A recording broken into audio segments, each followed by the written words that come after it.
The loan officer I'm about to talk to is growing his business and he hired an assistant. However, his assistant has no mortgage experience. So I talk with him how to train that person as quickly as possible without overwhelming them and making sure that person does a good job. All this on the next segment of the Loan Officer Hotline. All right, next on the Loan Officer Hotline, we got Lewis. How you doing, man? I'm good. How are you today, buddy? I appreciate it. So how are things going with business, brother? I mean, business has been picking up, which is the good thing, you know. I'm getting busy, which is great, but I find myself, I'm losing, I'm losing time, you know, because I hired myself a new assistant to help me with obtaining documentations, you know, initial docs to get pre-approvals in and out fast. Right. We're part of that Beverly, that solo CRM thing that came out. Yeah, I haven't used it, but hey, I've heard of it. Yeah. Right. So I have, you know, a lot of applications that come through, but my issue I'm having is I'm not getting to them fast enough because I'm spending time processing. Okay. You know, because I had to get rid of my processing team. So at the time that I stopped using them, I figured, okay, I can do it because I have 1 or 2 deals, get it? But now I'm averaging 3 to 4 deals a month and they just keep coming in and the pre-approvals keep coming in and find myself without time. So you need to free up some more time in order to get more business or free up more time. What's freeing up the more time? Getting to your leads faster? What does that look like? Getting into my leads faster. I mean, in the last 30 days, I had 17 new applications come through that website. Okay, and you know, I just need to get.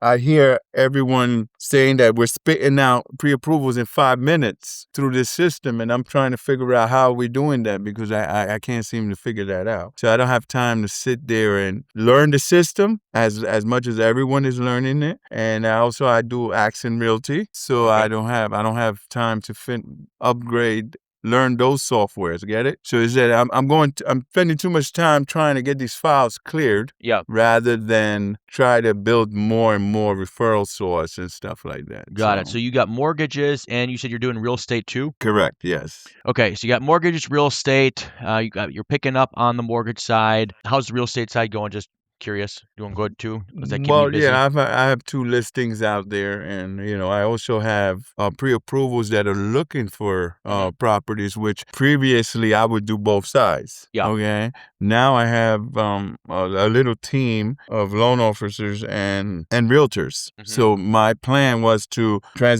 give them some of these pre-approvals so they can do the real estate side, I can do the mortgage side, you know, so we can share the wealth. Yeah. But I have 2 of them right now in the academy because they left the team. Well, yeah, they left the team temporarily because I didn't have the time to sit there and train them the way I wanted to train them because I got busy. Yeah.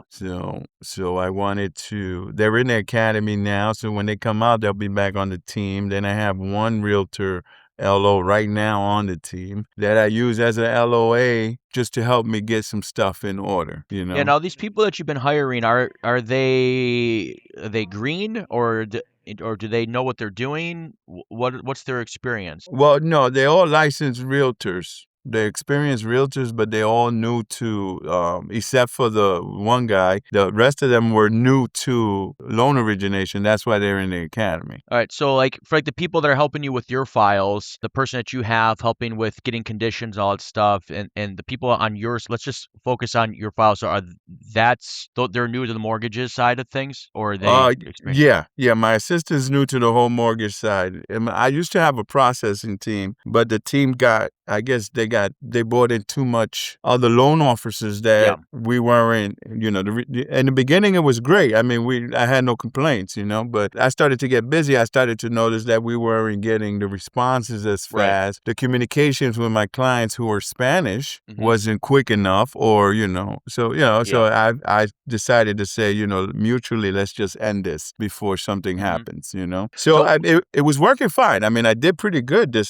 beginning of the quarter. It's just I found myself, I went on vacation, and when I come back from vacation, all of a sudden everything, I have 7 deals in the pipeline. They all approved, we're getting conditions, I'm trying to get my assistant to be trained, to set her up, maybe to do some training at UWM, so we could do like some processing training. Maybe she could transition into that. But what I'm trying to do is alleviate some of what I have to do so I can continue to get business. Hey, real quick, if you're a loan officer or a branch manager and your business is stuck, whether it's because you don't have enough business coming in or you're having trouble getting the business closed, I want to help you. I do free loan officer hot seats where I invite loan officers on one at a time and I help them fix the biggest issue in their business that's stopping them to grow. Now, if this is something that interests you, in the description is an intake form. Fill that out, let me know a little bit about your business, and I'll personally review it. If it's something I think that I can help, then my team will reach out to you and we'll get you scheduled for one of our upcoming hot seats. Yeah, so let me tell you the good news and the bad news. The good news is that it can be done. The bad news is there's no magic wand to wave, and it's just going to happen, which means is you have one of two choices. Is you hire somebody that already knows everything and you could just install in. Cons is that's very expensive. And there's still a learning curve with that person because they might not know your market. They might not know every lender. They might not know the nuances of your side on the broker side. So I'm assuming that's not the option to go. The other option is that I know is my end goal, and correct me if I'm wrong, your end goal is that I want to be the rainmaker, or you want to be the rainmaker, bring in the business, and your team can basically, once you get an application, they can take it through to closing. Is that kind of the dream? Exactly. All right, could be done. I've done it many times, did almost 300 loans the other year, so like I know how it can work. So here's where people get wrong. And I had this conversation with a loan officer last week. He's going to close 30 million this year. He's growing tremendously. Is that as your business grows and as you want to go through steps, is that we can't skip steps unless you have the finances just to pay for the steps to be filled in for you. And most people don't have that, and I don't recommend it for most, but we won't get into that. It's like you got to deal with the cards you have now, and so like you want to get your assistant to be able to handle more. And so like you need. I know you're busy enough as it is, so it sounds like I'm adding more time, and I kind of am adding more time, but it's going to start taking time away from you or taking time off of your plate so you can reallocate. We have to slow down in order to go fast. Another analogy is like pruning. Like in order for like a plant to grow or a tree to grow, sometimes you have to cut back branches in order for it to grow healthy and strong. And so especially since she's newer to the business, is you have to take additional care, additional time, and additional efforts for her to learn, and then for you to inspect, and then to release her. But it starts with a detailed list of what her responsibilities are. And the way that I do this is, and I still do this to this day for different things, is I write down a list of all the things that I'm doing and that need to be done. And then I start to circle the things these are the things I want to delegate. And you might have a list of 20, 30 things to delegate, which will be too much for any person to install right away. Both to install is use the person installing it into that person, and then the person receiving those things. So I'll take that list, and then I will take it, let's say it's 20 things, and just for simple math, I take 10 of them and say, these are the first 10 things we're going to work on. I'm going to continue doing the other 10 myself, but employee, just know is once we get you these 10, these are your additional roles that you're going to be doing, but I want to get you good at these first. That's important to pre-frame that and set them up so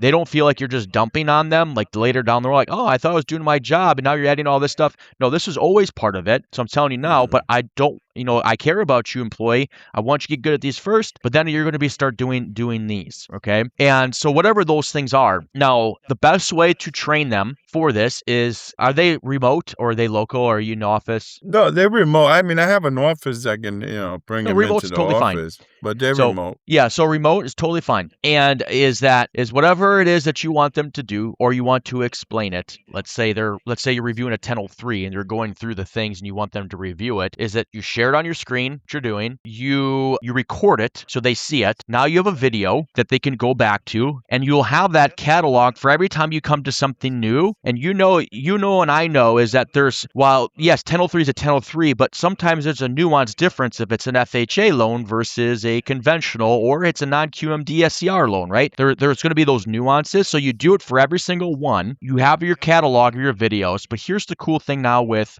AI. Get the transcript, put it through AI, and it'll create your SOPs for things that they can go back to and reference. Because then what I'm going to do the next time is I'm going to, once I show them how to do it, now it's your turn, employee. I'm going to watch you do it, okay? And I'm going to help you through it, but I want you to try first. I'm going to watch you. This is going to be painful because you're going to want to take over immediately, and they're searching. Let them struggle, not because you want them to fall on their face, but you want them to rely and teach them to figure it out or go back to the resource. But if you need help, you got to help, right? Once you feel comfortable enough that, hey, I feel they can do at least 80% of it, and I can jump in and help them finish the other 20 at the end and then train them.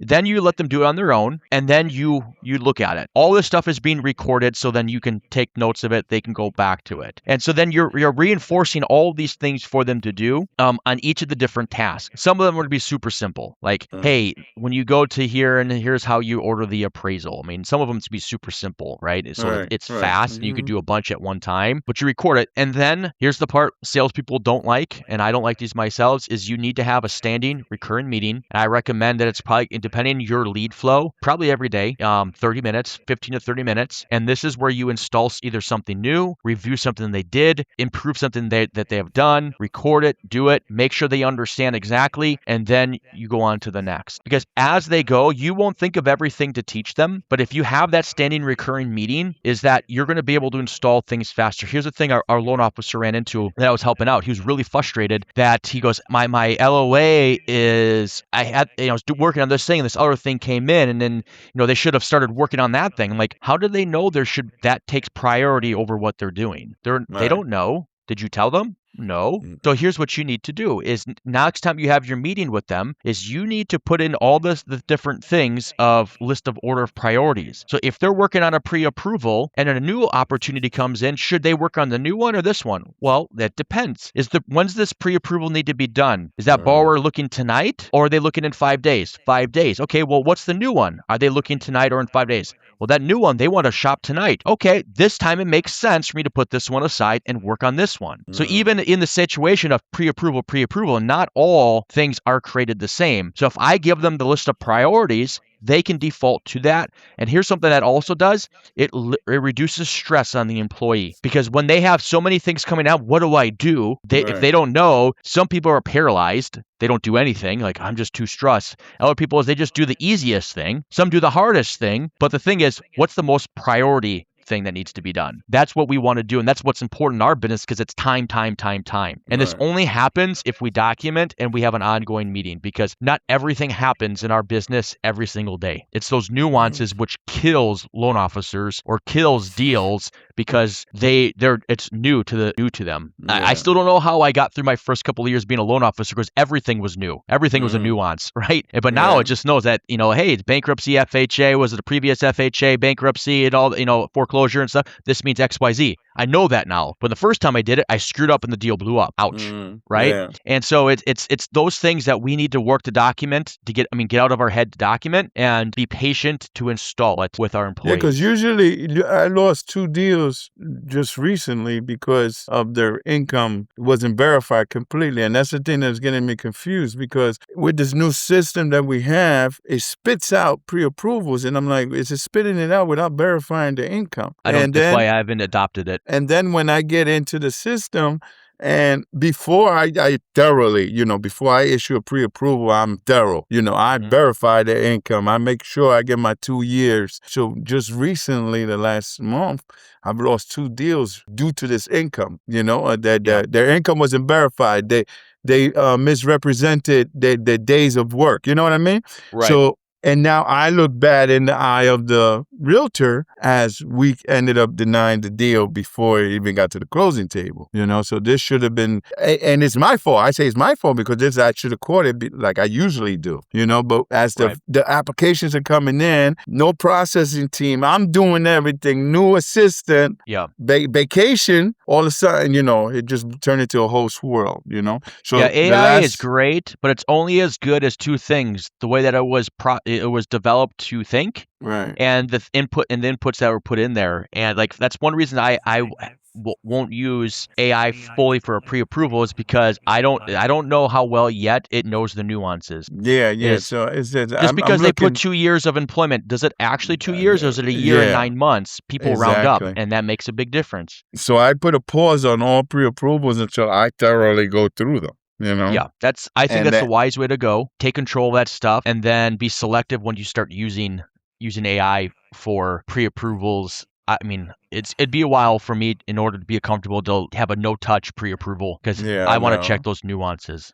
Yeah. So I'm trying to catch up on that and then training them. But yeah, I'm going to implement exactly what you said as far as with the assistant as of Monday, and bring her in, and we're going to be in the office. We're going to get everything and situate the SOP so that way she knows exactly what she needs to do. And then I'm going to work on getting her credentials to like UWM and stuff like that. Excellent. So when we get a file condition, she'll know exactly what to work on. I do have an SOP and a checklist that I work off that, I'll start to give her so she can get into it too. Even my wife said the same thing. She says, you need to put Myra more involved, than just getting papers. Right. And documents. So it's like I said, the last month has just been crazy, and, I tried to get some R&R in there. It didn't work. You know what I mean? No, it's hard. Hard in this business to do that. I lost 2 deals while I was on vacation. I was like, no, Yep. But no, I appreciate your input. I mean, Absolutely. Keep me posted how it goes. Feel free to reach out if you have any no, questions most on that definitely. implementation, brother. Yeah, I'm gonna set up a weekly thing with her, but I have her coming in on Monday anyway, so we'll Sounds good. go over the weekend. I'll set everything up so we can get her hitting the ground and running, and hopefully it'll start running smooth, because I Yep. had it smooth before, but so I'm not complaining. I take as many applications a day, Heck yeah. But and like I said, we have right now we have 17 new ones that came into that system, and not including what I have on Lending Pad. And I want to implement her to do a follow-up system where she can follow up with the ones that are out there looking for a home. See where they at. Do they need a realtor? Can we give them a realtor? And that way move forward before they start going somewhere else. Yep. The worst is when you start losing your clients. So absolutely. But I made it to 3 to 4 a month, so that's pretty good. That's good, brother. Especially in this market. I need to get to 7 to 8 a month. And I need to Absolutely, get it's on gonna that. happen. Was that President's Club? What do they call it? Founders Club? I think it's what the company calls it. Man, They've changed it a few times. Yeah, I was telling Mike, I said, you need to do it by state, okay? Forget all this stuff. Do it by state. Yeah. I said, but hey, I appreciate your time, buddy. You're welcome, like brother. Always. You have a good weekend. Thank you, buddy. All right, see ya. See you Bye-bye. later. Bye.